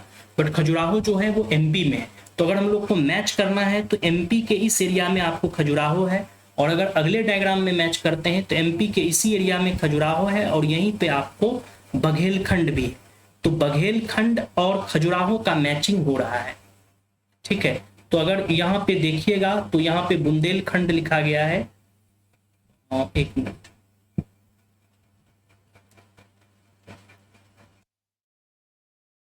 सॉरी, खजुराहो का मैचिंग, खजुराहो इस जगह पे है और ये बुंदेलखंड के नजदीक है। तो चूंकि ये मैप थोड़ा सा नियर बाय एरिया है तो आप नहीं कह सकते हैं कि बुंदेलखंड रीजन में और बघेलखंड रीजन में है, लेकिन चूंकि दोनों नियर बाय एरिया और काफी सटा हुआ है तो इसको हम लोग मानेंगे कि मिलता हुआ है। ठीक है, कि ये उसी रीजन का पार्ट है। तो आपका जो खजुराहो है ये बुंदेलखंड रीजन का पार्ट है, ये सही है। चूंकि बघेलखंड बुंदेलखंड, अगर मैप की बात करेंगे तो इस तरह से मैप है। यहाँ पे आपको बुंदेलखंड है, फिर आपको बघेलखंड है। ठीक है, तो इस रीजन में आपको मैचिंग हो जाएगा, तो ये एक ही एरिया है। तो आप ये मान के चलिए कि ये मिलता हुआ एरिया है खजुराहो और बुंदेलखंड का। शिरडी की अगर बात करिएगा तो शिरडी आपको साईं भगवान के मंदिर के लिए जाना जाता है, ये विदर्भ क्षेत्र में। तो विदर्भ की बात पहले अगर हम लोग कर लें, ये है महाराष्ट्र का विदर्भ क्षेत्र, यहाँ पे है विदर्भ। और शिरडी जो है ये आपको नासिक में है। शिरडी की अगर बात करते हैं तो शिरडी आपको इस एरिया में है, नासिक के पास है, इस एरिया में। ठीक, और यहाँ पे है आपको विदर्भ क्षेत्र। तो दोनों मैचिंग नहीं है, दूर चला गया है। ठीक है, तो हम ये मानेंगे कि शिरडी और जो विदर्भ का क्षेत्र है ये दोनों एक दूसरे के काफी नजदीक नहीं है। तो ये वाला भी मिसमैच है, ये वाला भी मिसमैच है। नासिक और मालवा भी मिसमैच है, क्योंकि नासिक और मालवा कहाँ कहाँ ये देख लीजिए। ये आपको नासिक है और ये मालवा का पठार इधर होगा एमपी में। तो नासिक देख लीजिए कि कहाँ आपको सी के नजदीक है। ठीक है, और मालवा देखिए यहाँ है, तो नासिक इस एरिया में है और मालवा यहाँ पे है, तो दोनों मैचिंग नहीं है। तो ये भी मिसमैच किया हुआ है नासिक और मालवा, तो इसको भी हम लोग हटा देंगे। और 5th नंबर पे है तिरुपति और रायलसीमा। तो ये आपको सही है। रायलसीमा कहाँ है? आंध्र प्रदेश में। ठीक है, अगर हम लोग इसकी बात करेंगे तो ये वाला एरिया जो आंध्र प्रदेश का है यहाँ पे, ठीक है, आंध्र प्रदेश का ये वाला एरिया एक्चुअली रायलसीमा कहलाता है। इस जगह पे ये हम दिखे हैं, तेलंगाना है यहाँ एक राज्य, फिर ये आंध्रा है। आंध्रा का बॉर्डर ऐसे है, ये आंध्रा जिसमें ये कोस्टल आंध्र प्रदेश है और ये रायलसीमा। और रायलसीमा के इसी प्लेस पे आपको तिरुपति बालाजी का मंदिर है, जो आजकल भी न्यूज में है, काफी अधिक न्यूज में है तिरुपति बालाजी का मंदिर। ठीक है, क्योंकि यहाँ पे माना जाता है कि जो है वो लड्डू जो है वो थोड़ा सा एनिमल फैट से बना हुआ, घी से बना, जो एनिमल फैट से जो घी बना हुआ है, एनिमल के चर्बी से जो घी बना हुआ है, उस घी से यहाँ पे लड्डू बना के चढ़ा दिया गया था भगवान को, जिसके कारण कि तिरुपति बालाजी जो है आज के डेट में काफी न्यूज में है ये मंदिर। तो इसको अभी हम लोग देख लें कि तिरुपति बालाजी जो है ये आपको इस जगह पे है और ये एरिया जो है आपको रायलसीमा का है। तो ऑब्वियस बात है कि अगर हम ये करें कि तिरुपति बालाजी और रायलसीमा का जो है ये भी मैचिंग है, इस नियम से हम लोग मानते हैं 2 and 5 मैचिंग है। चूंकि बुंदेलखंड बघेलखंड एक ही एरिया माना जाता है यूजुअली, तो आपका खजुराहो जो है वो आप कह सकते हैं कि वो बुंदेलखंड के भी पास है। ठीक है, तो इसलिए उसको हम लोग मैचिंग में रखते हैं और आंसर भी एक्चुअली 2 और 5 ही सही है सारे जगह पे। तो हम लोग इसको 2 and 5 ही मानते हैं करेक्ट आंसर। तो ये हुआ आपका 7th नंबर का क्वेश्चन। अगर 7th नंबर के क्वेश्चन को हम लोग एनालिसिस पे डालें, अगर इस क्वेश्चन को हम लोग सही तरीका से एनालिसिस करें तो एनालिसिस क्या होगा, सोर्स कहाँ से, काफी डिफिकल्ट है सोर्स डिटेक्ट करना। बिकॉज अगर आप आर्ट एंड कल्चर पढ़ते हैं तो आर्ट एंड कल्चर पढ़ने के दौरान कई तरह के आर्ट जो है सो आप कल्चरल प्लेस के बारे में जानते हैं, रिलीजियस प्लेस के बारे में जानते हैं। तो एक तो सेक्शन आपको आर्ट एंड कल्चर से उठाया गया है, दूसरा पार्ट उठा लिया गया है आपको ज्योग्राफी से। तो अगर आपको मैप पे सब पढ़ा हुआ है, मान लीजिए अगर आपको कोई सर आर्ट एंड कल्चर पढ़ा रहे हैं, उसको मैप पे आप देख रहे हैं कि खजुराहो मंदिर कहाँ है, या आपको नासिक कहाँ पे है, या आपको जो है सो शिरडी कहाँ पे है, ये सब फेमस प्लेस अगर आप मैप पे लोकेट किए हुए हैं, और साथ ही साथ ज्योग्राफी का प्लेस सब भी ये सब रीजन है, जैसे विदर्भ क्षेत्र है, रायलसीमा, ये सब ज्योग्राफिकल प्लेस है जो कि आपको एनसीईआरटी वगैरह में मिलेगा। तो अगर इसको दोनों को अगर आप मैप पे देखे हुए हैं तो दोनों को मिला के ये आंसर आप बना सकते हैं। तो सोर्स जो है ये 2 जगह से ले गया है, एक सोर्स उठा लिया गया है आर्ट एंड कल्चर से, कल्चरल ज्योग्राफी जिसको कहते हैं, और दूसरा सोर्स उठा लिया गया है आपको फिजिकल ज्योग्राफी से, और दोनों को मर्ज करके ये क्वेश्चन पूछ दिया गया। इसीलिए हम क्वेश्चन का जो लेवल लिखेंगे ये डिफिकल्ट लिखेंगे, क्योंकि अगर आपको सारे का जगह का आपको आइडिया और ये दोनों को मिलना बहुत ही आसान नहीं है, उस समय हो सकता है आपको दिक्कत हो जाएगा। तो ये क्वेश्चन थोड़ा सा डिफिकल्ट लेवल पे हम लोग रखेंगे, लेकिन माना जाएगा कि एनसीईआरटी से ही आया है, चूंकि art and culture, physical geography ये सब एनसीईआरटी का ही है, लेकिन चूंकि दोनों को मर्ज करके पूछा है तो डिफिकल्ट है। तो 2016 में यही 7 क्वेश्चन था जिसको कि हम लोग डिस्कस कर चुके हैं, और हम लोग ये 7 क्वेश्चंस के डिस्कशन करने के बाद अगला वीडियो जो हम लोग का आएगा वो 2017 के प्रीवियस ईयर क्वेश्चन पेपर का आएगा। तो तब तक आप लोग एग्जैक्ट आईएएस चैनल को देखते रहिए, और इससे आपको बहुत सारा आइडिया मिलेगा। आप लोग अपने कमेंट में भी बता सकते हैं कि क्या चीज़ आपको चाहिए, इसमें किस सब तरह का आपको और भी अपडेटेड इन्फॉर्मेशन चाहिए, वो आप लोगों को मिलेगा। थैंक यू वेरी मच कि आप लोग एग्जैक्ट आईएएस के चैनल को इतना देर देख रहे हैं, और हम लोग फिर मिलते हैं अगले वीडियो में जब 2017 के पीवाईक्यू को लेके हम लोग स्टार्ट करेंगे। और हम लोग एक और भी सीरीज ला रहे हैं, हमको ज्योग्राफी के टॉपिक्स सबको भी पढ़ाएंगे, तो उसको भी अब हम लोग ला रहे हैं।